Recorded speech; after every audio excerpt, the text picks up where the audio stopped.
After the February Guild Wars 2 balance patch, one of my favourite builds has made its triumphant return. Oh boys! I'm back! Let's go ahead and dive into it. This is going to be a good one. In our last build guide, we covered off on the Condi Alacrity Renegade, which as a build, absolutely slaps. But today, we're here to go through its counterpart, the Power Alacrity Renegade. As much as I love the Condi Alac build, it doesn't have the flexibility and sheer godlike levels of utility that the Power version has. The Condi build is really hurt by swapping out its legends whenever it needs the extra utility. This is way less of a problem on the Power version of this build.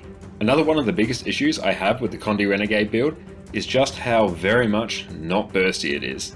It takes a long ass time for your damage to ramp up, and sometimes you just really need to delete something quickly. The Power build fixes this with some juicy burst that's going to make your DPS players very sweaty. It also boasts mythic levels of break bar damage with star 5, so you can carry entire break bars on your own. The Power Alacren is a greedy little piglet. It's got Condi cleanse, it's got lifesteal, it has blocks, built-in evades, and the ability to gloss over any of your team members' mistakes. So let's get cracking and jump on in. First up, with our weapons. We'll be running dual swords as our best DPS option, and this is where you're going to be spending most of your time. Sword auto attacks simply offer good damage and apply vulnerability. Sword 2 strikes enemies around you, applies chill, which is very nice for soft CC, and deals bonus damage if you only hit one enemy. Sword 3 will cause you to shadow step around nearby foes, grant you a 1.5 second evade, and grant you might on every strike. Sword 4 applies 8 stacks of vulnerability, does fantastic spike damage, and immobilizes enemies, which lasts for even longer the more enemies you hit. Sword 5 will cause you to shadow step to your enemy, grant 8 seconds of fury, and if it hits, will deliver a second strike. This skill can be used to teleport closer to enemies when outside of range, you just won't get any of that sweet damage. On our swap, take Staff. It doesn't offer much in terms of damage, but it's truly god tier in terms of the useful toys it gives you. Our auto attack will just apply some strike damage and heal nearby allies. Staff 2 will apply weakness, some damage, and heal nearby allies. This heals for even more if you manage to hit an enemy. Staff 3 is amazing. It gives you a 2-second block, which can be an absolute lifesaver, and save you from wasting a dodge. It also blinds enemies at the end of the cast for extra damage mitigation.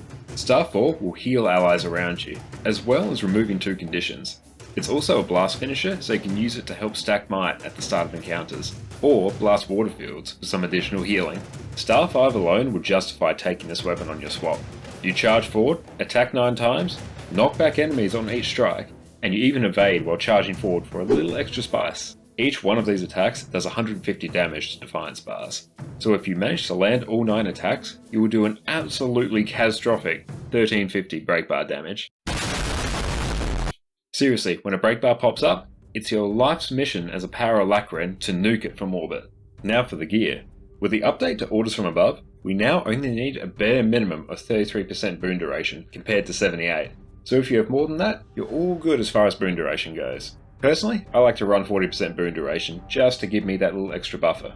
For this build, we have a mix of Diviner's and Berserker's gear, as well as a nifty little Dragon's back piece to get us to 40% boon duration. We'll be taking Scholar runes, with them being the premier power DPS rune. For food, we're going to be using sous vide steaks or sweet and spicy butternut squash soup. We don't need any extra precision, so we're just looking for extra power and ferocity here. For our utility, take Superior Sharpening Stones. I've included a link to the build in the description below, so you can check back on exactly what gear you need. One thing to know with this build is that due to the trait Brutal Momentum, we get extra crit chance when our endurance is full. This means though, is that when you dodge, your crit chance, and subsequently your DPS will fall slightly. So always try to minimize dodging where you can, and do your best to stand in as safe of a spot as possible. You can also use your Sword 3 skill as an evade to save you wasting your endurance. I find this one to be particularly useful, and I'm always falling back to it. For Fractals, where this build shines in particular, you get so many extra stats from the various Fractal potions, especially boon duration, so you can run a lot less boon duration on your equipment and still get the same result. Your ideal gear setup will change depending on how much Agony resistance you have, but I've included a build in the description below that is optimized for 150 Agony resistance, which is the minimum AR you need for Fractal level 100. If you want to figure out your own setup, I've included a link to the Discretized website and their gear optimizer in the description below. Here, you can plug in your total Agony resistance and it will spit out what your ideal gear loadout is going to be. I'll do a separate video covering off on just how to use the gear optimizer, but go ahead and have a play with it. It's an amazing tool for adjusting builds to your liking and testing out different runes, sigils and food, without the need to drop fat stacks of gold. Now for our traits. Devastation is our go-to power damage trait line. Basically, everything here is some sort of damage modifier. Just stack as many as you can and move on with your day. While not ideal, you can swap Swift Termination with Dance of Death for some extra sustain. This can be useful when soloing harder content as well. The Invocation line works exactly the same as the Condi Alacrity Renegade build. Here we're just rocking some damage modifiers, generating some fury, and take the god tier trait Charge Miss. You need this trait so that you always have the energy you need to spam Orders from Above off cooldown. Just like the Condi build, if you need more might, take Incense Response. If not, run Spirit Boon for the sake of your team. The Renegade trait line is obviously required here. The main thing we take is Righteous Rebel for the extra alacrity duration and boon range, and this is what lets us not have to run absolutely insane levels of boon duration. Also, because there aren't any good power damage traits in the middle Renegade line, we're free to always take All for One. So yay, we can always provide some decent protection uptime for our group. Good protection uptime is one of the more underrated things that's going to make clearing group content much easier for you. For Legends, our first choice is always going to be Kala and Shiro. This will be our highest DPS option, mainly due to the Shiro stance. So, to touch on some of the more important skills in the standard loadout, Ice Razor's Eye does great damage and provides a ton of vulnerability to enemies, and it's really useful at the start of an encounter to max out vulnerability very quickly. Break Razor's Bastion will heal you and your allies, and will also reduce the damage you all take from condition damage. Dark Razor's Daring will provide huge amounts of CC as it dazes mobs over and over again, really good for disabling entire groups of mobs very effectively. Soulcleave Summit has been nerfed since its glory days, but it still gives you and your allies additional lifesteal when you attack, which does more damage to mobs and heals you at the same time, so a nice little win-win. Heroic Command will provide some nice AoE might. It will also give you an option to burn some energy really quickly. This will make certain parts of your damage rotation much easier. Citadel Bombardment will launch out 10 projectiles and deal a ton of damage. Orders from Above is the linchpin of this entire build. It provides pulsing alacrity to you and your team, and if you press this off cooldown, bam, you've got perma alacrity taken care of. One of the best things about Power Alacrity Renegade is that it is much more free to swap out legends compared to the Condi version of the build. If you need to swap out a legend for more utility, just go ahead and swap out Shiro as needed. So for a quick rundown of the highlights of each legend, for the Jealous trait line, we have Inspiring Reinforcement, which provides amazing group-wide stability. Forced Engagement taunts enemies, gives breakbar damage through soft CC, and reduces the damage you take from taunted enemies. Vengeful Hammers basically replaces impossible odds from the Shiro stance. It also reduces strike and condi damage you take by 20%. Outstanding! Riot of the Great Dwarf is rather expensive, but it breaks stun for 5 people, and gives a massive 50% damage reduction for 5 seconds. Everything in Jealous is just damn outstanding. Even though Malix is a condition-focused legend, the power build gets some useful toys here. Banish Enchantment provides boon removal, which is super nice for fractals when No Pain No Gain makes an appearance. Call to Anguish pulls mobs you land on together for you and your team to burst down. It's also very useful as a clutch mobility skill.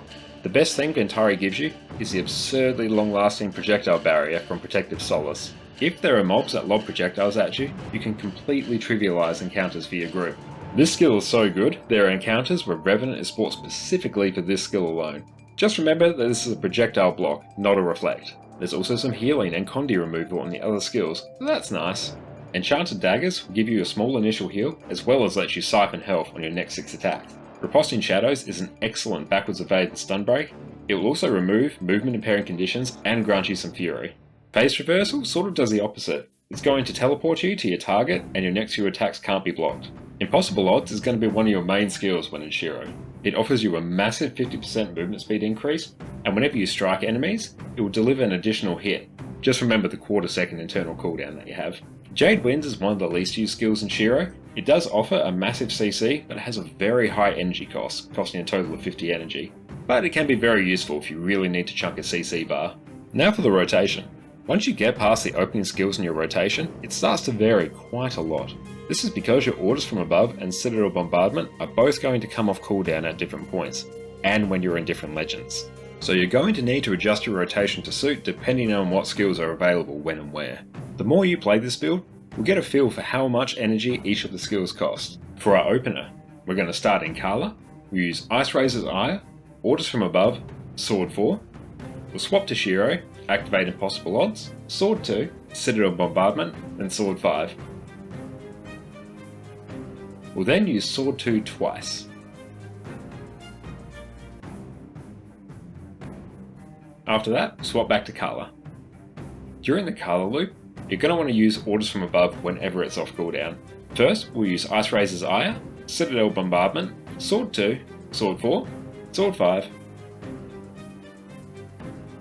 Sword 2 again, finish up with Ice Razor's Ire, and swap back to Shiro. For the Shiro loop generally, you're going to want to activate Impossible Odds, Citadel Bombardment, Sword 4, Sword 5, Sword 2, fill in the rest of your time with Sword Auto attacks. Like we mentioned before, your rotation will change depending on what skills are off cooldown at different points.